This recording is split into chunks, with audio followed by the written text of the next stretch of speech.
Yesterday we completed with our flotation, started with buoyancy, then we discussed the buoyancy, Archimedes principle, factors on which the buoyant forces depend. It is dependent on two factors. One is weight of the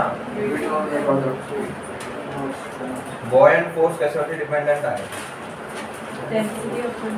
Density of the liquid and volume of the object in mass. आपण त्याचे factors बघितले. त्याच्यानंतर काय होतं Archimedes principal. Archimedes principal मधनं आपल्याला काय कळून आलं की buoyant force is equals to the weight of the fluid displaced. त्याच्यावरनं आपण फॉर्म्युला काढला होता काय rho v upon v into g. कशाचं इक्वल होतं ते buoyant force was equals to rho v g. rho काय होता density, v was volume and g was the gravity. And then we studied about the flotation. जेव्हा आपण एक ऑब्जेक्टला पाण्यामध्ये किंवा फ्लुइड मध्ये इमर्स केलं जातं, there are two forces acting on it. They are weight and the buoyant force. Depending upon the condition of weight and the buoyant force, we were having three cases. पहिल्याच्यामध्ये काय होतं the weight was more than the buoyant force. त्या केस मध्ये काय झालं the object sink. Second केस मध्ये काय होतं the weight is less than the buoyant force. त्या केस मध्ये काय झालं object was floating. आणि जेव्हा इक्वल टू झालं तेव्हा the object float inside the liquid. म्हणजे जिथेच आपण ऑब्जेक्टला नेऊन ठेवलं ते ऑब्जेक्ट तिथेच राहील. why? because it was under a balanced force, right? weight आणि अपथ्रस्ट काय होता इक्वल होता. त्याच्यानंतर आपण मी एक आणखी एक फॉर्म्युला लिहून दिला तुम्हाला. काय होतं त्याच्यामध्ये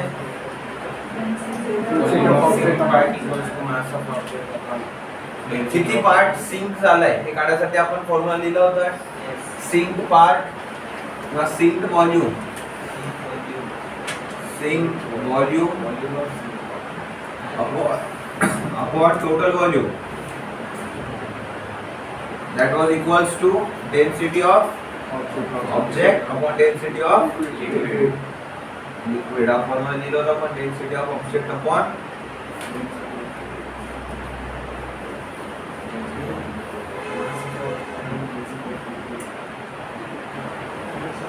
density of liquid.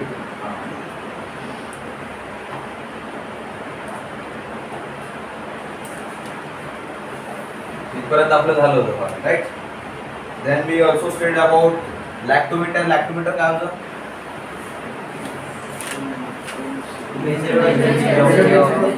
Density of milk और the purity of milk. So today we will start with surface tension.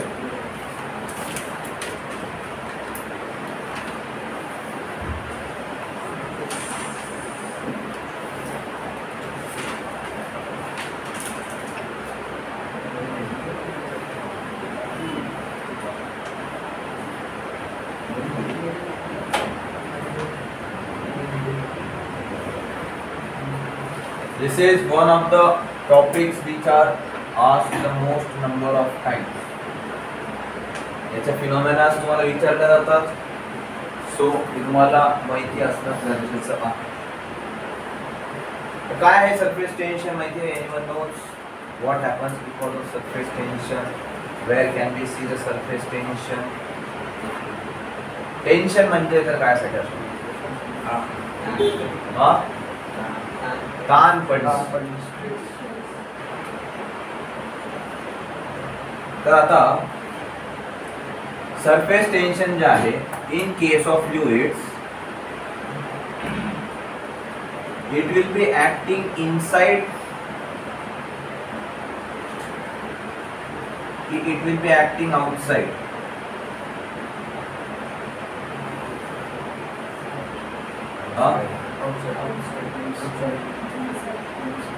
How many of you think की जे टेन्शन आहे that will be inside म्हणजे असं गोळा व्हायचा प्रयत्न करायचा. करा पट मोठा हात करा वरती पटकन मला कळालं पाहिजे. Okay. And how many of you think it will be acting outside? बाहेर काढलं जातं. बाकीच्यांचं ईश्वरने आदरने केला, क्षितिजने नाही केला, रितेशने नाही केला, हर्षवर्धनने पण नाही केला. स्वयं कशासाठी? आउट. डेफिनेशन द्या आणि मग मला पुन्हा उत्तर. ठीक आहे. डेफिनेशन आहे the surface tension the property. It is the property. It is the property of liquid. It is a property of liquid by virtue of which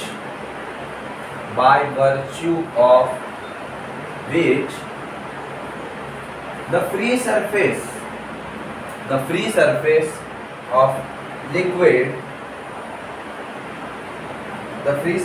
of liquid at rest tends to have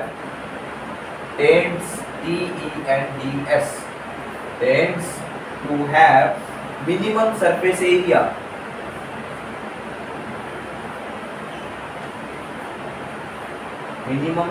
area. And as such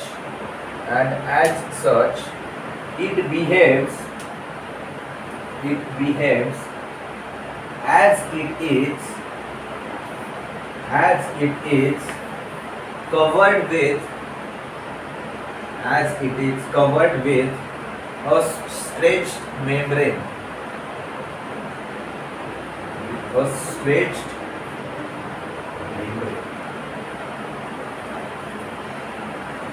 तर आता सांगा how many of you for this second case की बाहेर लागणारे force. Still आता definition वाचल्याच्या नंतर how many of you feel की हेच बरोबर आहे? हा, still think the same. Definition वाचा एकदा. and how many for this?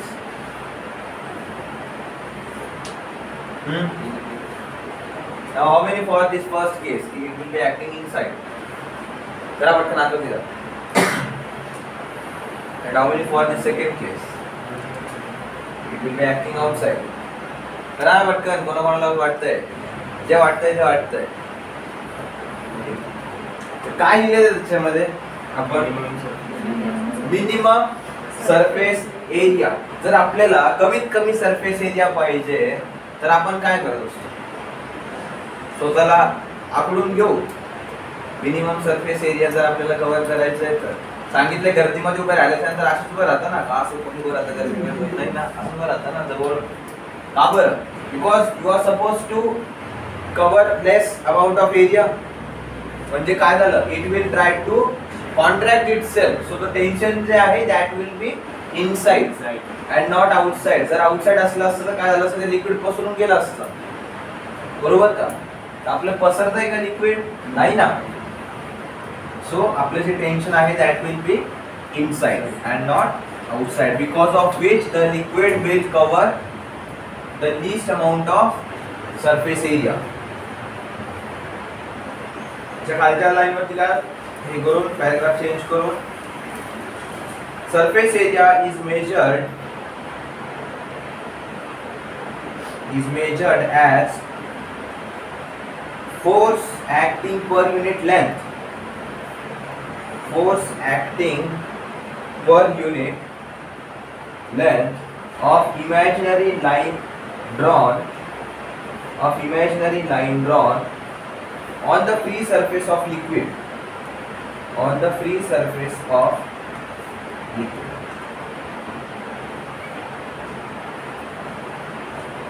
On the free surface of liquid. गेलंय? तुम्हाला सांगा आता आपलं सरफेस टेन्शन फॉर्म्युला काय होईल?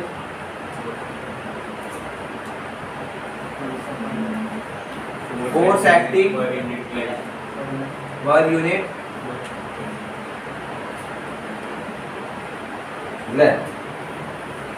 बरोबर असं नाही होईल का?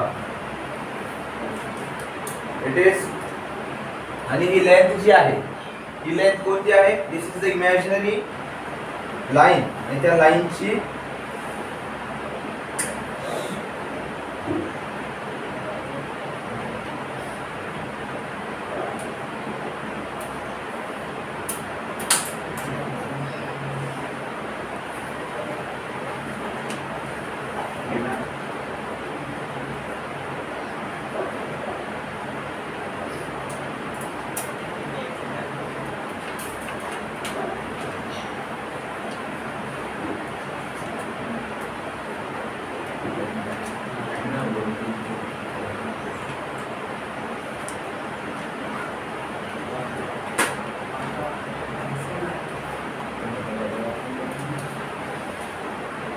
सपोज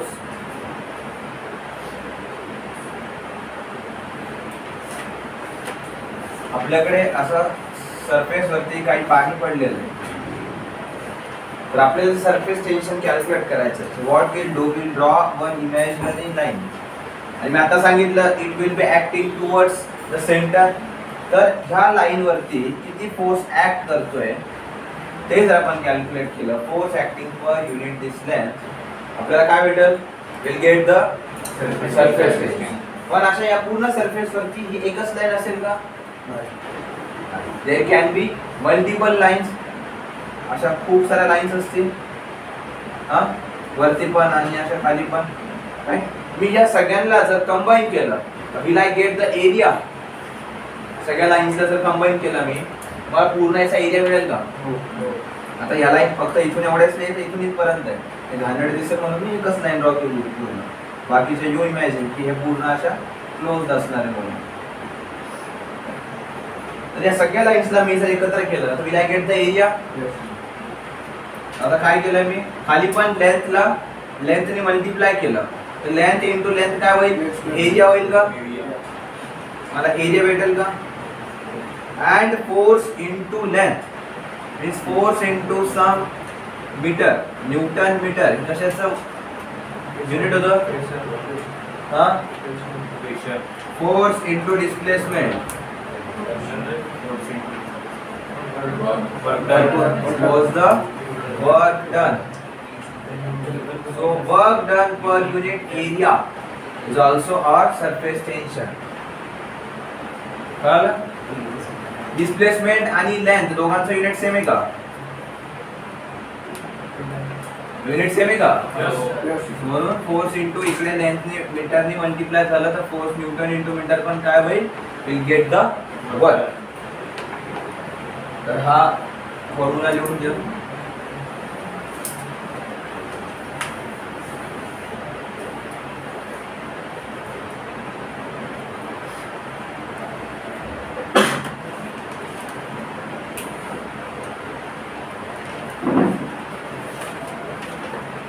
मग याचा एसआय युनिट काय निघून येईल?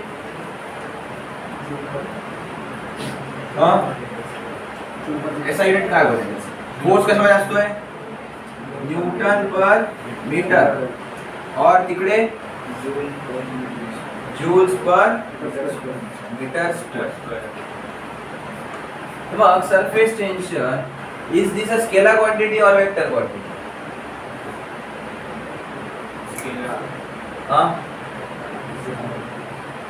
डायरेक्शन आहे सगळं. How come scalar?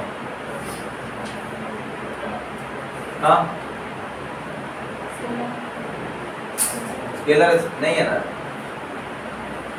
पुन्हा एकदा बघा तर सरफेस टेन्शन कुठून कुठून निघून येत आहे, काय काय लागतंय आपल्या surface tension?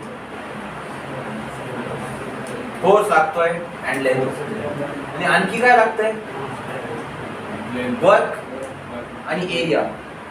This two are scalar और वेक्टर?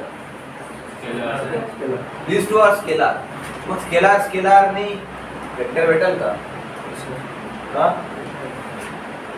मी कितीतरी वेळ समजून सांगितलं तुम्हाला, आता तुम्हाला समजायला पाहिजे. दोन स्केलर यूज करून एक वेक्टर भेटेल का? नाही भेटणार, ऑब्विसली नाही भेटणार.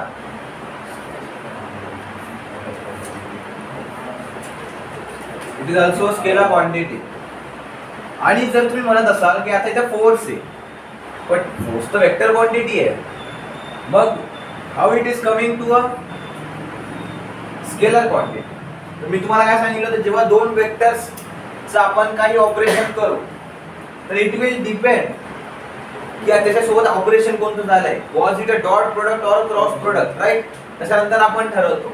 तर आता तुम्ही एक चेक करा, जेव्हा आपण फोर्स ड्रॉ केला होता, we also draw it through a length. जर मी आता हा फोर्स फक्त अशाच अँगल वरती येणार आहे का, नाही. हा वरतून खाली पण येऊ शकतो, असा हा एक डायगोनली पण येऊ शकतो, हा एक असा डायगोनली पण येऊ शकतो, याच्यामधून पण येऊ शकतो कुठून तरी, बरोबर. तर जेव्हा पण फोर्स येतोय तर ही जी लेंथ आहे it is also coming with the direction. So ही जी लेंथ येते will this also become a vector quantity. त्याची लेंथ पण आहे आणि त्याला डायरेक्शन पण आहे. So this will also come with the vector quantity. ही लेंथ जेव्हा आहे फोर्स वर येणार तेव्हा ती पण एक वेक्टर क्वांटिटी सोबत येणार.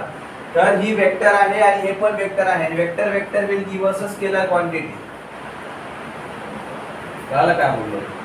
मग असं ना फोर्सचं वेक्टर होता, मग डायरेक्ट यालाच कसं काय कन्सिडर केलं, इकडे तर कन्सिडरच नाही केलं. तर हे का बरं कन्सिडर केलं आपण, इकडे वेक्टर आहे कारण it was also coming with direction. आणि मॅग्निट्यूड तर होतच, त्याचं लेंथ किती आहे कळालं आता असं का आहे तर. आणि हे जे रिझनिंग आहे, हे जे मी तुम्हाला प्रत्येक गोष्टीचं रिझन देतोय, तर हे रिझन जे आहे त्या कन्सेप्ट पेक्षा तुम्हाला त्या रिझन वरती फोकस करायचं आहे. बिकॉज एग्जाम मध्ये जे क्वेश्चन येणार आहे that will B not on based on the exact concepts, it will be based on the reasons. Concept नाही विचारलं जाणार, ते कन्सेप्टचं तुम्हाला इम्प्लिमेंटेशन विचारलं जाणार. आणि जेव्हा पण इम्प्लिमेंटेशन होईल तर you should know the reason की ते हेच का लागलं. ओके. तर हे दिले SI unit, it is a scalar quantity. आता पॅराग्राफ एक लाइन सोडून पॅराग्राफ चेंज करून घ्या. Surface tension depends on the temperature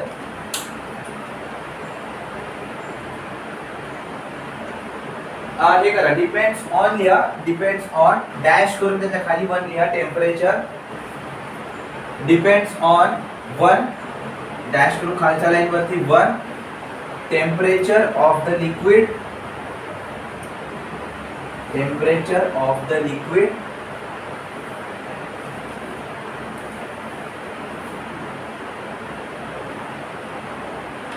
and second खालच्या लाईन वरती 2 medium on the other side,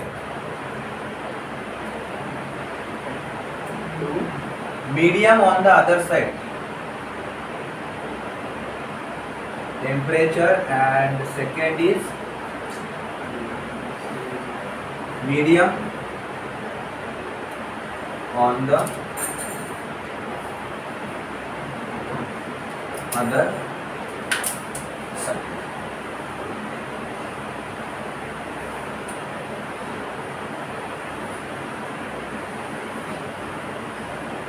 लिहिलंय.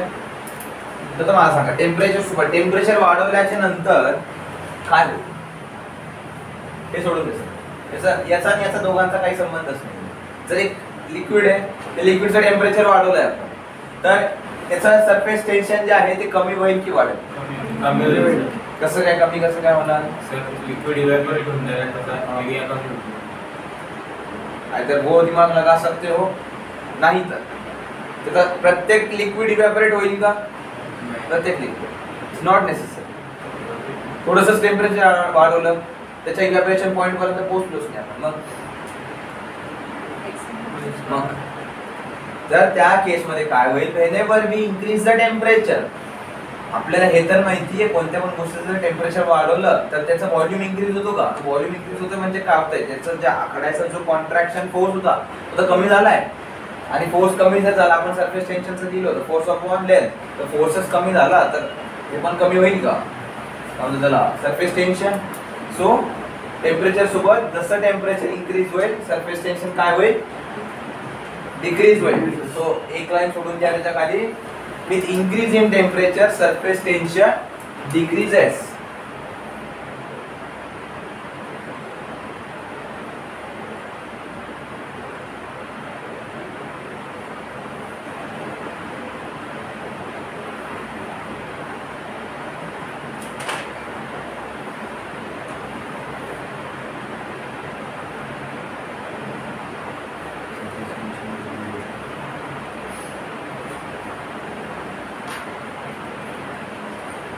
आणि हे काय सांगितलं, medium on the other side.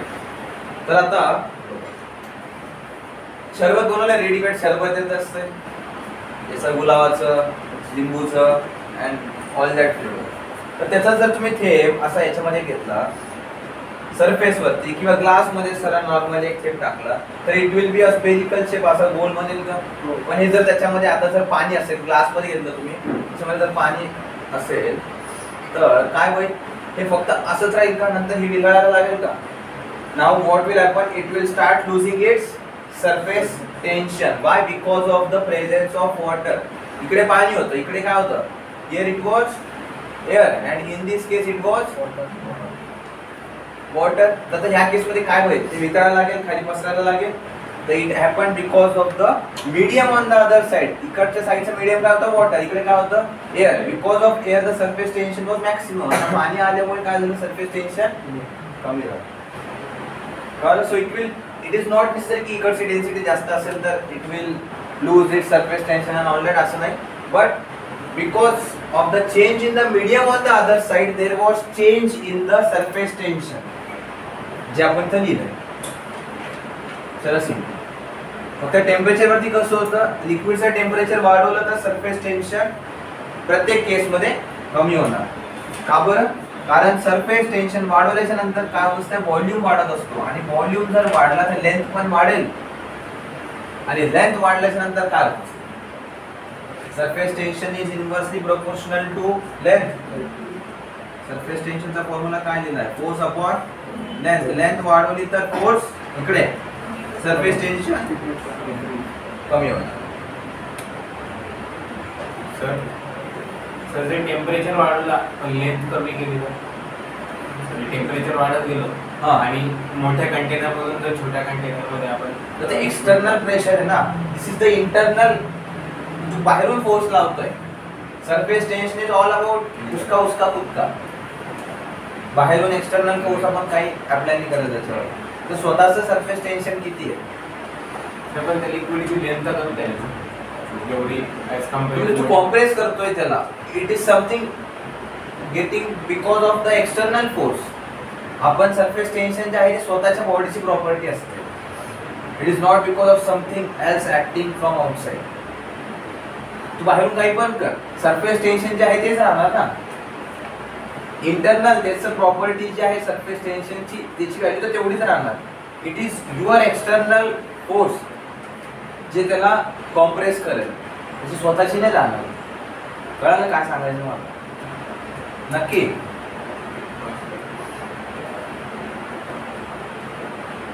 आणि एक पॉइंट लिहा असा आहे, त्याला मोठा स्टार लावा. तुम्हाला कितीतरी वेळेस येणार हा एक्झाम मध्ये आणि हा चुकलाच नाही पाहिजे ॲट एनी कॉस्ट. काय आहे हा point, small liquid drops. Small liquid drops are spherical. Small liquid drops are spherical because of surface tension. Because of surface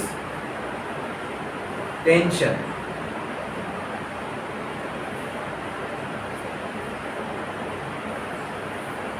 Small liquid drops are spherical because of surface tension. तर तुम्हाला exam मध्ये काय काय option देऊ शकतो, it will be because of atmospheric pressure सांगतील तुम्हाला. Atmospheric pressure सांगतील, नाहीतर सांगतील there are less number of atoms किंवा less number of molecules present किंवा because of external forces.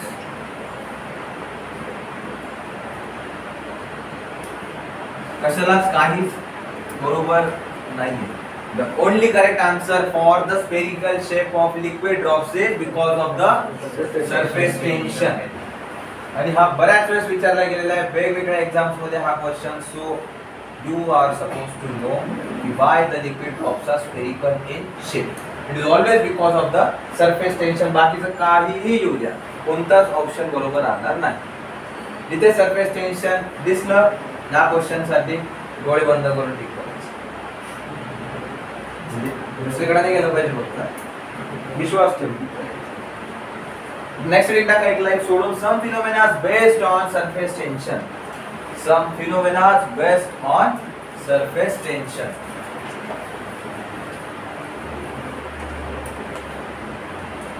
some phenomena based on surface tension.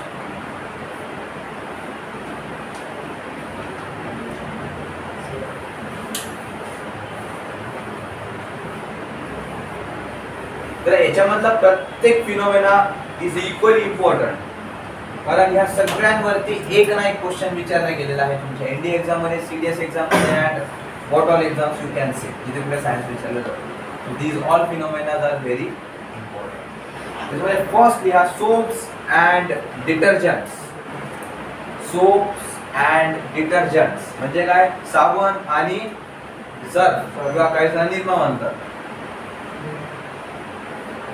Soaps and detergents हे सगळे दोघं पण कशासाठी वापरले जातात? For cleaning purposes. So the cleaning of this soaps and detergents this happens because of the surface tension.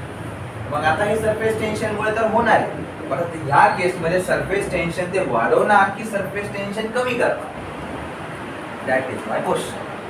कळलं मला काय विचारायचं आहे? आता साबण आणि सर्फ सगळ्यांनी वापरलेला असणार आहे. कशासाठी वापरतात? ऑब्विसली काही खराब झालेले कपडे धुवायला, फरशी घासायला, साफ करायच्या गोष्टींसाठी आपण निरमा आणि सर्फ वगैरे सगळं वापरतो. मग त्या केसमध्ये आता सरफेस टेन्शनच्या खाली तर वाचतोय. आता हे वापरल्यामुळे सरफेस टेन्शन इन्क्रीज होणार की सरफेस टेन्शन डिक्रीज होणार? काय वाटतंय? हा,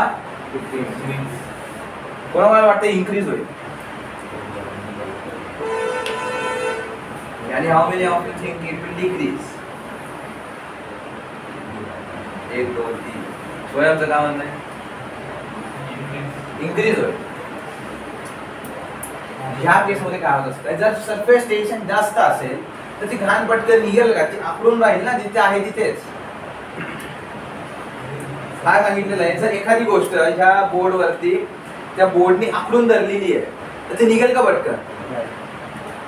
पण जर तीच आता मोकळी केली तर निघेल का आता? तर मग surface tension soaps and detergents मुळे काय होईल? डिक्रीज होईल का? कारण जर ते आरामात निघून जातंय त्याचा अर्थ काय होतोय? जो त्याने एक नॉर्मल लिक्विड काय केलेलं असतंय? आकडून धरलेलं असतंय. आता सांगितलं अगोदर सरफेस टेन्शन आतमधल्या बाजूला असतंय. सो ते आतमधल्या बाजूला जर आहे तर ते पक्क धरून ठेवलेलं असेल त्याने जे काही घाण वगैरे असेल ती. आणि हे जर आपण सोप आणि डिटर्जंटचं पाणी वगैरे जेव्हा आपण त्याला वापरू तर त्यांनी काय होईल? पटकन घाण निघून जाते. म्हणजे आता काय झालं, जे त्यांनी जे सरफेस टेन्शन लागून धरलेलं होतं तर काय होईल? लूज होईल. आणि लूज झाल्यामुळे जी पण काही घाण होती ती पटकन निघून जाईल. राईट? असं होतं ना, घाण का निघते पटकन? आंघोळ करताना पण साबण नाही वापरत असं आहे का? नाही, मेल अच्छा आहे, डाग अच्छे आहे असं नाही बोले. त्याच्यामध्ये काय लिहा? कुठून दिलेलं आहे? सोप्स अँड डिटर्जंट्स पर्यंतच लिहिलं ना. पुढे लिहा minimise the surface tension of water. Minimise the surface tension of water.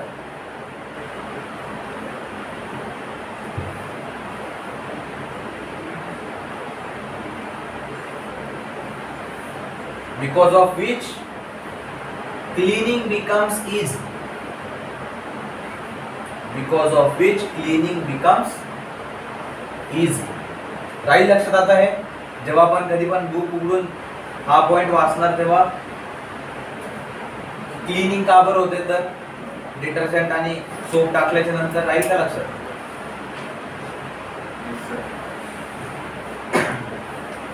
Next second लिहा medicines used for washing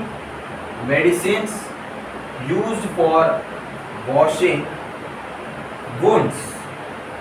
Medicines used for washing wounds. Wounds ची स्पेलिंग काय बोर्ड वरती आहे? काय आहे स्पेलिंग? wounds. wounds म्हणजे काय? जखम. आता काही खेळताना कोणी पडलं वगैरे सगळ्यात पहिले काय म्हणतो? डेटॉल लाव. राईट? अँटीसेप्टिक लाव. म्हणजेच काय मेडिसिन लावतोय आपण तिथे सम काइंड ऑफ. तर त्या मेडिसिनचं surface tension as compare to water कसं असायला पाहिजे? Same question. जास्त असायला पाहिजे की कमी असायला पाहिजे? अँटीसेप्टिक का बरं लावतो, आणि जर अँटीसेप्टिक आपण व्हॉटेवर मेडिसिन आपण जे काही लावतोय तर त्याचं कारण काय असतं, think upon that and based on that tell me की आता सरफेस टेन्शन वाढायला पाहिजे की कमी व्हायला पाहिजे. जास्त व्हायला पाहिजे म्हणजे अशी अशी डायरेक्ट स्किन अशी डायरेक्ट जॉईनच झाली पाहिजे का, आहे ना, असंच म्हणणं आहे तुमचं, आहे ना, तिचा कंफर्ट भरून जाईल, आहे ना, डायरेक्ट अँटीसेप्टिक टाकले की इकडची संधी असं कसं होईल. It is use for cleaning the bones, right. आणि ते लिहिलंय क्लीन करायचं, तर क्लीन करायसाठी आपल्याला काय करायला पाहिजे, सरफेस टेन्शन ऑब्विसली डिक्रीज व्हायला पाहिजे ना. जिथे कुठे पण क्लिनिंग येणार तिथे surface tension will always reduce. त्याच्यामध्ये लिहा काय, have surface tension lower than water. काय दिले, for washing bones have surface tension less than water.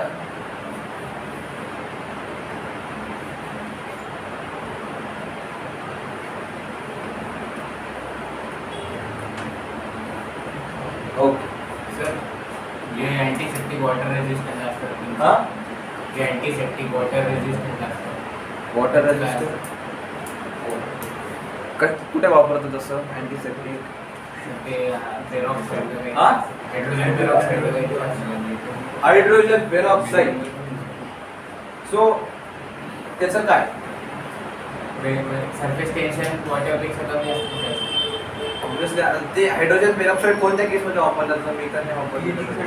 क्लिनिंगसाठी जिथे कुठे पण मी सांगितलं तुम्हाला, जिथे कुठे पण क्लिनिंग असेल तिथे सरफेस टेन्शन ऑब्विसली कमी होणार. वॉटर रेजिस्टंट आहे. हां, वॉटर रेजिस्टंट. आय गेस ते बर्न्स जेव्हा जेव्हा पण जळालेलं असतं तेव्हा वापरतात का, आय डोंट नो भाई, मैंने तो कभी नहीं देखा हायड्रोजन पेरॉक्साइड. नाही सर, मी जनरल म्हणजे आता अँटीसेप्टिक आहे म्हणजे वॉटर रेजिस्टंट असतात. हां, त्यांचं सरफेस टेन्शन काय असतं, जास्ती असतं का कमी असतं? बघू दुना पडेल, मला पण नाही माहिती. In this case you can consider Dettol best. तुझे म्हणतो हायड्रोजन पेरॉक्साइड वॉटर रेजिस्टंट, असं मला नाही सांगतो. जर MBBS ला नाही ऍडमिशन घ्यायचं आपल्याला, MBA घ्यायचं. सो जेवढं दिलंय तेवढं ठीक आहे, बट फॉर युअर क्युरिओसिटी शोधू ना, आम्हाला पण सांग. उद्या मी विचारलं तर नाही, विचारलं सांगशील होतो. तर मला सांगा, घरी काहीतरी जेवायला बनवलंय गरम, ते काही पण बनवलं असेल, भाजी वगैरे काही बनवली असेल, ती गरम चांगली लागते की थंडी चांगली? गरम टेस्ट येते. सरफेस टेन्शन, मग सरफेस टेन्शन त्या गरम भाजीचं जास्त असेल की कमी असेल? आपण आताच 2 पॉइंट स्टडी केले, डिपेंड्स अपॉन टेम्परेचर. टेम्परेचर आता गरम जास्त आहे कमी आहे, काय होतं? जास्त आहे सर, जास्त असते. ऑब्विसली गरम भाजीचं टेम्परेचर जास्त असेल तर मग त्या केस मध्ये त्याचं सरफेस टेन्शन काय होईल, कमी राहील की जास्त राहील? कमी राहील. मग सरफेस टेन्शन कमी असल्यामुळे ती भाजी चांगली का लागते? What is happening? अरे थंड्या भाजीत पण तर मसाला आहे, ती का चांगली लागत नाही? तिच्यात का मजा येत नाही? गरम भाजीतच काय मजा येते? हा, काय होतंय? कारण ती गरम आहे म्हणा, आहे ना. काय होईल आता? सरळ सिंपल गोष्ट आहे, आपण जर टेम्परेचर वाढवलं surface tension will decrease, right. तो सरफेस टेन्शन जर डिक्रीज झाला म्हणजे त्याचं कॉन्ट्रॅक्ट होण्याचं कमी होतंय, म्हणजे आता पसरायला सुरू होतंय. तर मला सांगा, जी गोष्ट जास्त तुमच्या जीपीवरती पसरली त्याची टेस्ट जास्त येणार का? सरळ सिंपल, जीबी मुळे टेस्ट येत असते, जे पण काही खाता तुम्ही. तर जर एखादी गोष्ट तुमच्या जीबीवरती पटकन पसरतीये तर ते जास्त ठिकाणी पोहोचेल आणि तुम्हाला जास्त टेस्ट येईल का त्या गोष्टीची, ऍज कम्पेअर्ड टू जेव्हा ते थंड असते तेव्हा ते पसरणार नाही. It will try to contract, थंड गोष्टी कॉन्ट्रॅक्ट होत असतात, राईट. सो जे तुमचं गरम जे पण काही तुम्ही खातात that taste better because of the less surface tension. Okay, तो लिहा तुमचा पुढचा point. Fresh foods are tasty. Fresh म्हणजे you can consider garam. Fresh foods are tasty due to its lower surface tension. Due to its lower surface tension. Due to its lower surface tension, it spreads. Due to lower surface tension, it spreads inside the mouth, and gives desired taste.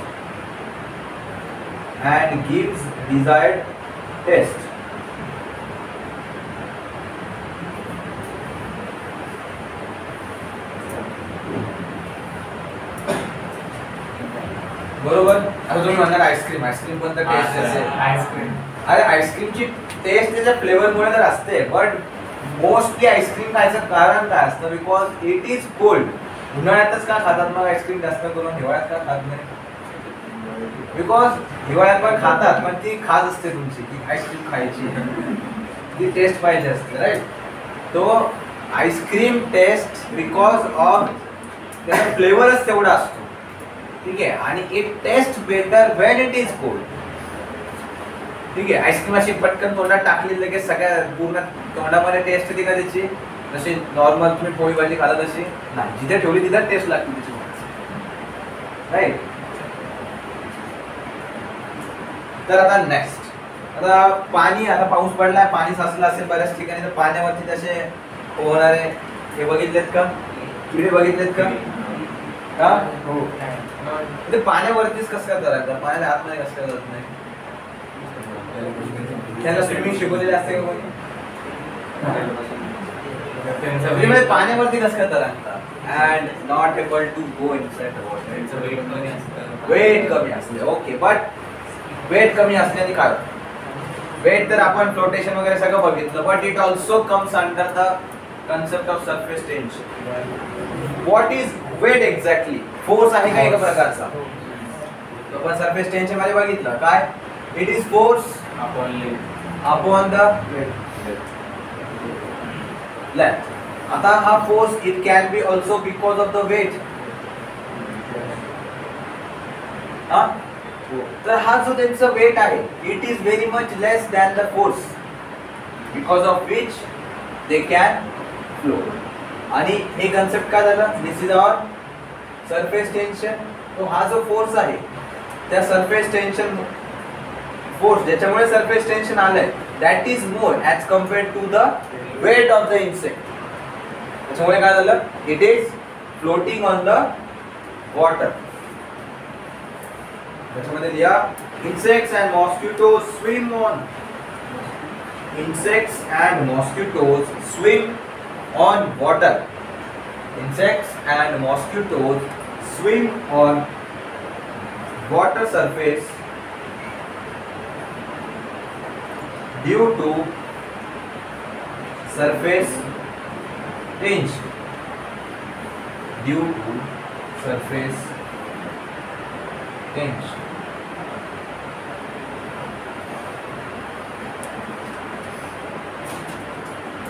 तर मग आता जर त्यांचं surface tension आपल्याला आता increase करावं लागेल त्या इन्सेक्ट्सला बुडवण्यासाठी की डिक्रीज करावं लागेल? तर ते इन्सेक्ट्स नाही पाहिजे, ते insect we are suppose to make them sink. तर त्या केसमध्ये पाण्याचं सरफेस टेन्शन आपल्याला इन्क्रीज करावं लागेल की डिक्रीज करावं लागेल? डिक्रीज करावं लागेल. तर ते डिक्रीज करायसाठी what can we do? So what we do is we spread kerosene on the surface of water. Kerosene काय असते? हा, काय असते? रॉकेल किंवा काही लोक त्याला गासलेट पण म्हणतात, राईट? कारण हा शब्द मी मागे ऐकला होता नाही, माझ्या एकदा असे काय ऐकलं. सो फ्रॉम दॅट म्हणजे सगळ्या स्टुडंट्स कडनं शिकलोय मी गासलेट, when I was not aware of it. Okay. समझ लिया? If kerosene is spread on water, continuation मध्ये लिहा बरं. जो पॉइंट लिहितोय आपण त्याच्यातच लिहिला.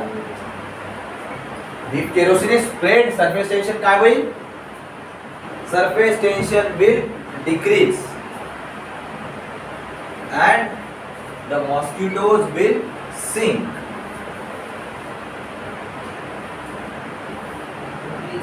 And the mosquitoes will sink.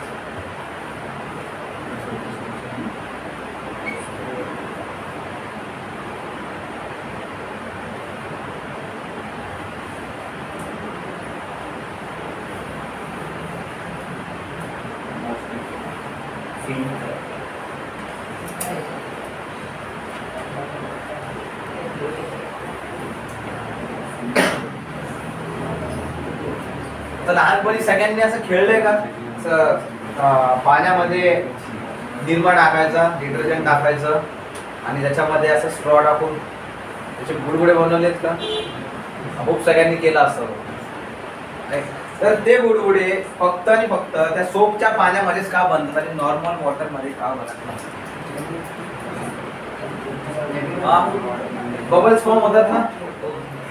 तर मग ते जे बबल्स आहेत, that bubbles are form only in detergent water और the soap water and why not in the normal water? Surface tension. मग सरफेस टेन्शनचं काय होईल? Who can explain? झाले डिटर्जंट आणि सोपचं सगळं झालंय, आता तुम्ही एक्सप्लेन करायला पाहिजे काय आहे. वॉटर मध्ये एअर स्पेस कमी असते. एअर स्पेस कमी असते ना. मग तो हवा तर मारतोय ना, स्ट्रॉ खाली टाकला आणि मग नंतर फुगलं, मग काय होईल त्या केस मध्ये? जर तो हवा देतोय, एअर स्पेस तर वाढवतोय, मग काय होईल त्या केस मध्ये? हा काय हा पार्टिकल्स मिक्स होंगे तो फिर सरफेस टेंशन. सरफेस टेन्शन काय पुढे काय? डिटर्जंटमुळे सरफेस टेन्शन कमी होतं. हा मग पुढे काय? मग तेवढं प्रेशर नाही, फोर्स नाही राहणार. हा मग त्याच्यामुळे बबल्स फॉर्म होते. नॉर्मल वॉटर मध्ये काय होतं? तेच सरफेस टेन्शन जास्त असतं. सरफेस टेन्शन जास्त आहे. सरफेस टेन्शन जास्त असल्यामुळे काय होतंय? फोर्स जास्त आहे. ते कॉन्ट्रॅक्शन फोर्स जो जास्त आहे त्याच्यामुळे मोठा बबल फॉर्म नाही होते. जर तुम्ही पाणी बघितलं असेल, खूप लहान लहान साईजचे बबल्स फॉर्म होतात जर फॉर्म झाले तर. आणि हेच जेव्हा डिटर्जंट वॉटर असते तेव्हा मोठे बबल्स फॉर्म होतात. का बरं? कारण जो कॉन्ट्रॅक्शन फोर्स आहे आता बिकॉज ऑफ द सोप, तो काय झालाय? डिक्रीज झालाय. कॉन्ट्रॅक्शन फोर्स म्हणजेच काय आहे? आपलं टेन्शन आहे, सरफेस टेन्शन. तर तो काय झाला आता? Because of sir and the soap हा काय झाला? कमी झाला. म्हणजे या bubbles form from pure water. Bubbles formed from pure water break at early stage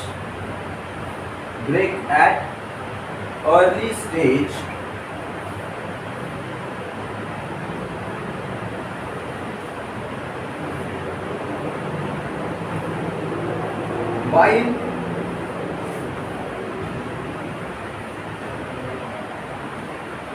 bubbles of soap solution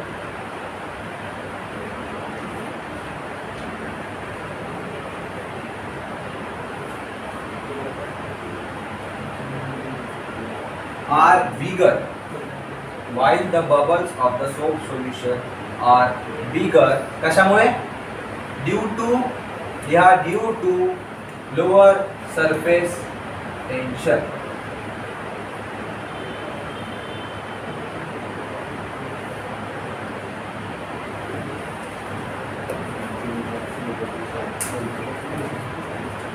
किती लिहिले आतापर्यंत आपण? पाच. आता एक लास्ट वाला घेऊ. End this is something new, तुमने अभी तक नहीं पढ़ा था. त्याच्यावरती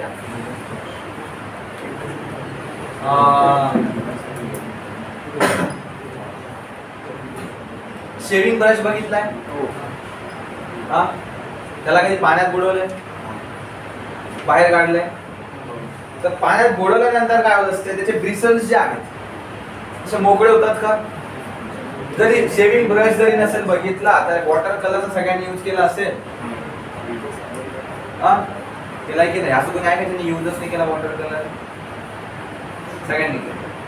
सो वॉटर कलर जेव्हा आपण यूज करतो तेव्हा त्या ब्रशला पाण्यामध्ये बुडवायचं असतंय. जेव्हा त्या ब्रशला पाण्यामध्ये बुडवतो त्याचे ब्रिसल जे आहेत ते मोकळे होतात, राईट? होतात का? आणि जेव्हा त्याला बाहेर काढतो तर ते लगेच असं एकदम टोकदार कसं होतं, जसा पाहिजे तसा शेप कसं काय त्याला? हा, it is because of the surface tension. आहे ना, कसं ऍक्ट होतं सरफेस टेन्शन? मला काय ते सांगा. ते कॉन्ट्रॅक्ट होतं बाहेर पाण्यामध्ये काय होतं? पाण्यामध्ये वही तो पूछ रहा हूं मैं कि पाण्यामध्ये काय होतं?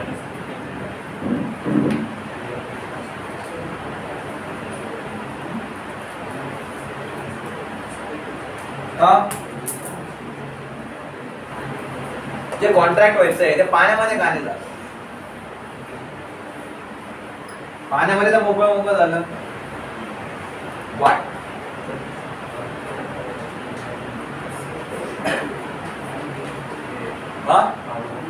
काय? अरे मोठ्याने बोल.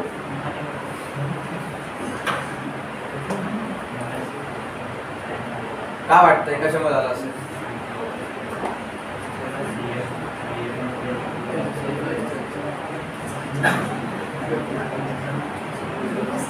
आता इकडे बघा, जेव्हा आपण त्या ब्रशला पाण्यामध्ये टाकतो तर काय होणार? पाण्यामध्ये गेल्याच्या नंतर पाणी सगळ्या साईडने आहे का त्याच्यासोबत? In all direction at all points, right?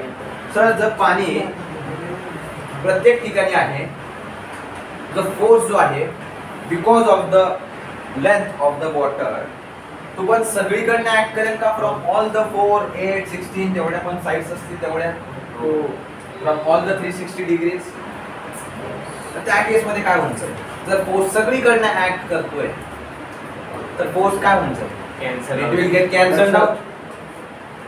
तर फोर्स जर कॅन्सल आउट झाला तर काय होईल त्याच्यामध्ये? It is a weightless body, freely flowing body, बरोबर का?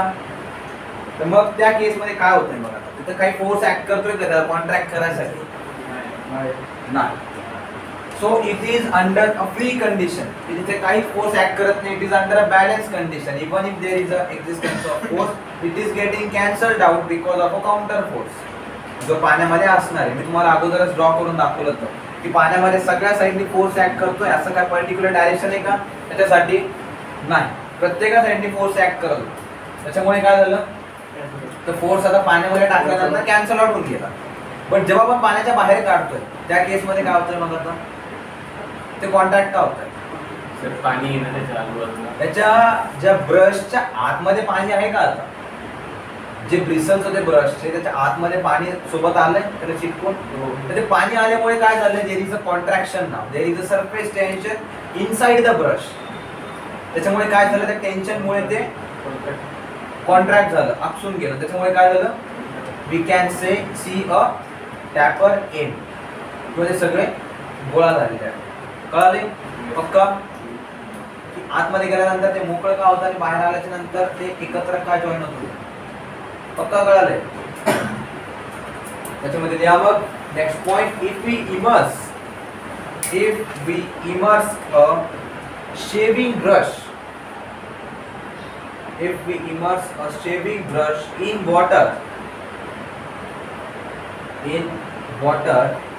the hairs of the brush remain separated. The hairs of the brush remain separated. Full stop. But when it is taken out,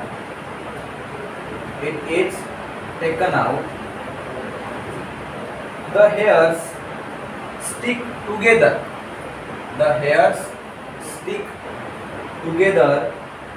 Because of the water film.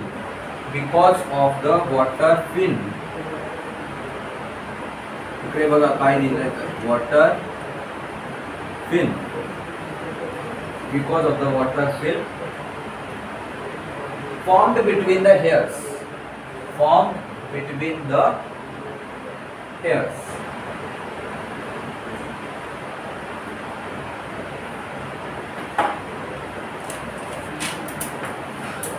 या सगळ्यांवरती तुम्हाला कसाही question बनू शकतो और based on the concept similar to this any kind of question can be formed based on your day to day life. या सगळ्या याच्यामधनं आपल्या डे टू डे लाईफच्या बाहेरचं काही होतं का, असं काही होतं का जे तुम्ही आयुष्यात कधी असं बघितलंच नाहीये? तर याच्या बेस्ट आणखी काही सिच्युएशन्स तुम्हाला विचारल्या जाऊ शकतात एक्झाम्स मध्ये, which will be based on your daily life observations on daily लाईफच्या बाहेर काही जाणार नाही तुमच्या एनडी एक्झाम।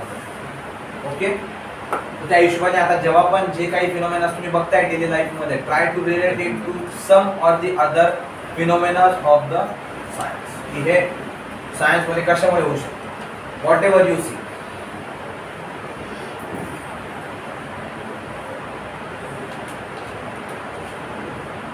तर एक छोटासा कन्सेप्ट आहे, असं काय मोठं नाहीये। टेल मी वन फोर्स जर बघितलाय, what is force? Action of pull और पुश इज फोर्स।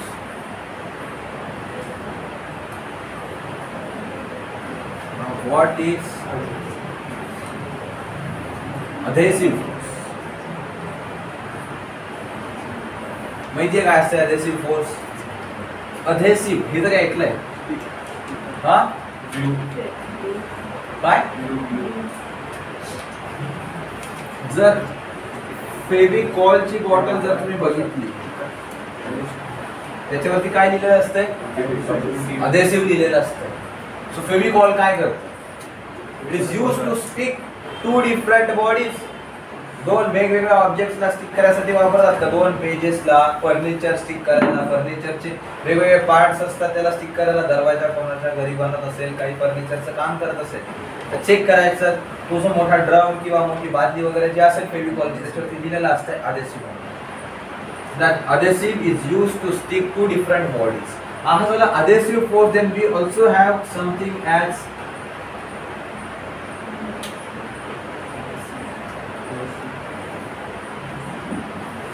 ठीक आहे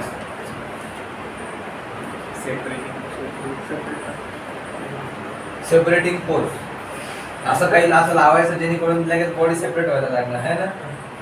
फेविकॉलनी जोडतीये याने मोकळी होते, असं काय असं थोडी असतंय हा? ते कशासाठी होतं? It was for two different bodies. So cohesive force कशासाठी राहील? It will be for the single body. जो force which binds the molecules of the object त्याला काय म्हणणार? Cohesive force. कळले? अधेसिव्ह साठी दोन वेगवेगळ्या बॉडीज लागणार, कोहेसिव्ह साठी the force between the single body जे त्याला पकडून धरते, राईट? तर या अधेसिव्ह फोर्स छोटी हेडिंग टाका,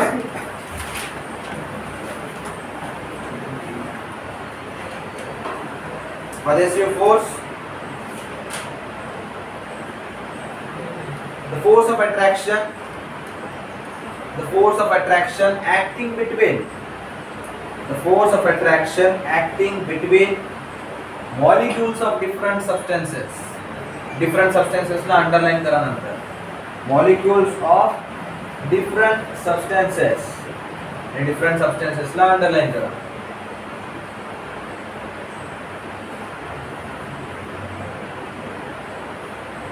एग्जाम्पल मध्ये लिहा, पेपर एंड इंक,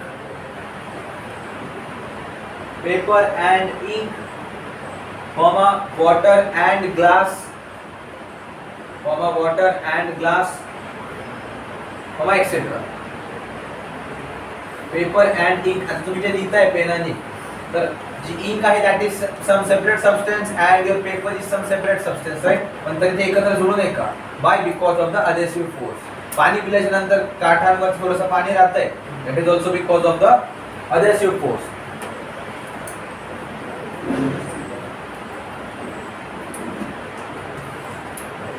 सेकंड आहे आपलं cohesive force, COHESIVE, cohesive force. याला काय लिहिणार तुम्ही आता? Between the molecules of same substances. सगळं पहिल्याची डेफिनेशन सेम, फक्त डिफरंटच्या ऐवजी same substance.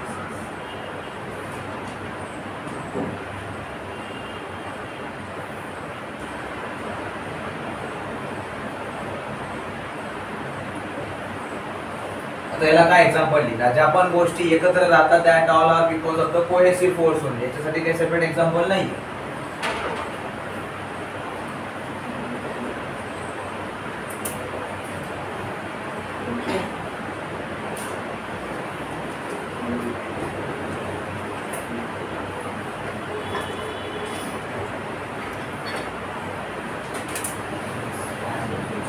So next heading टाका सरफेस एनर्जी.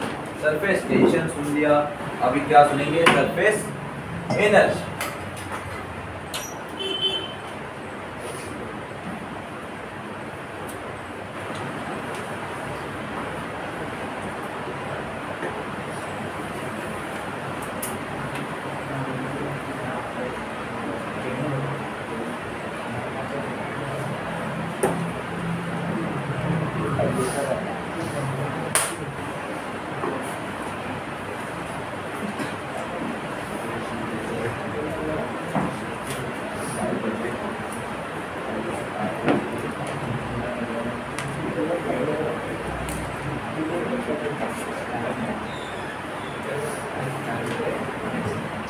सरफेस टेंशनचा फॉर्म्युला काय लिहिलेला होता आपण,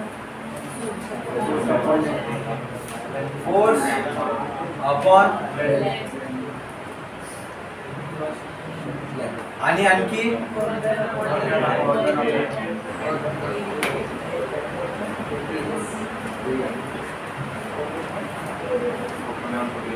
वर्क डन अपॉन एरिया. आणि इथे काय बघतोय आपण, हेडिंग काय टाकली आपण, सरफेस एनर्जी. तर एक नॉर्मल फ्री सरफेस जर असेल तर it is always trying to contract itself, बरोबर का. फ्री सरफेस असेल, water at rest, any liquid at rest, is it always trying to contract itself. ते करतंय का, ते कॉन्ट्रॅक्ट करायसाठी त्याला काहीतरी वर्क करावं लागतंय, बरोबर का. जर एखादा ऑब्जेक्टला आपल्याला कॉन्ट्रॅक्ट करून ठेवायचं आहे तर त्याला काही ना काहीतरी काम करावं लागेल ना, कॉन्ट्रॅक्ट करून ठेवायला. तर हे जे वर्क झालेलं आहे, because of which it is having the minimum area,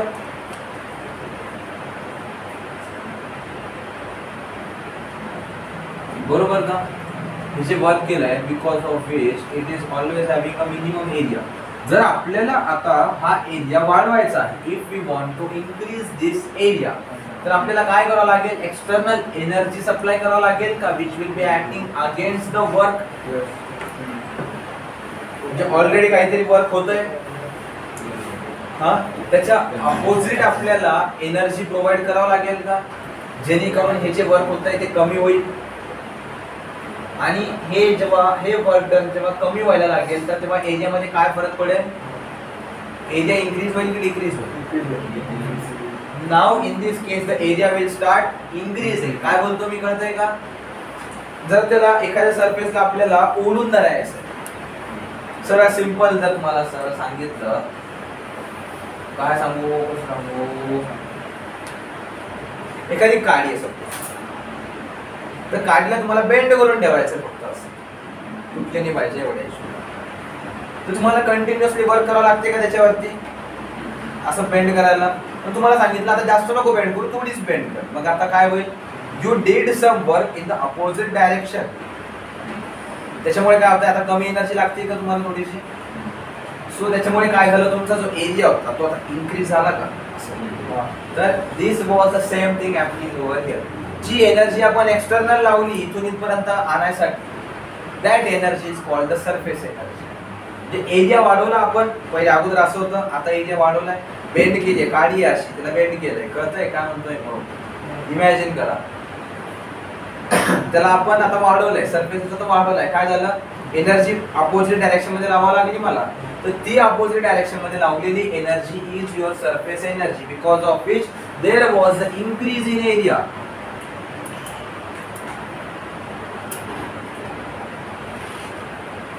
जर ती एनर्जी मी लावली नसती तर it will still have continued to occupy the minimum amount of area.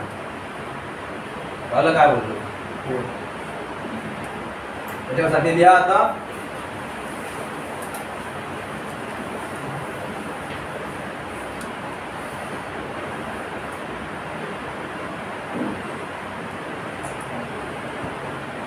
it is the amount of work done. It is the amount of work done against the surface tension. It is the amount of work done against the surface tension in forming in space forming एकदाच लिहिणार against the surface tension in forming the liquid surface of given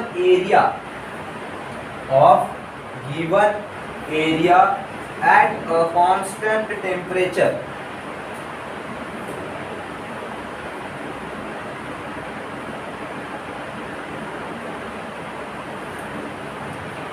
At a constant temperature. कळलं आता statement वाचून तरी कळलं ना काय आहे तर ते अजून पण नाही समजलं काय आहे वाचा एकदा दोनदा जोपर्यंत समजत नाही तोपर्यंत वाचा काय लिहिलंय तर सरफेस टेन्शन काय होतं आणि सरफेस एनर्जी मध्ये काय फरक आहे. सरफेस टेन्शन काय आहे. Surface tension is the default setting. थोडक्यात समजायचं ठरलं तर सरफेस टेन्शन जे आहे ते तुम्ही फ्री सरफेसला सोडून द्या लिक्विड ॲट फ्री रेस्ट तर the surface tension will be always present. But surface energy काय आहे. सरफेस एनर्जी एक्सटर्नल एनर्जी जे आपण त्याला पसरवण्यासाठी लावणार आहे. कळलं काय बोललो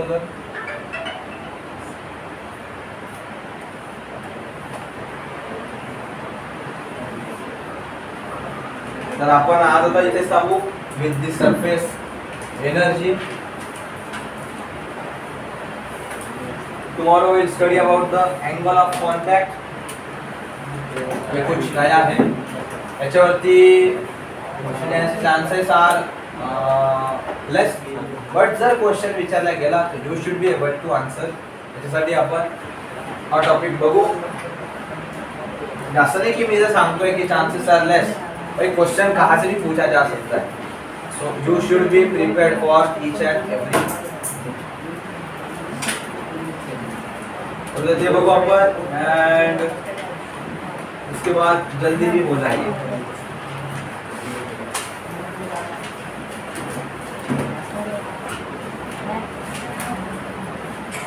Now we'll stop. What?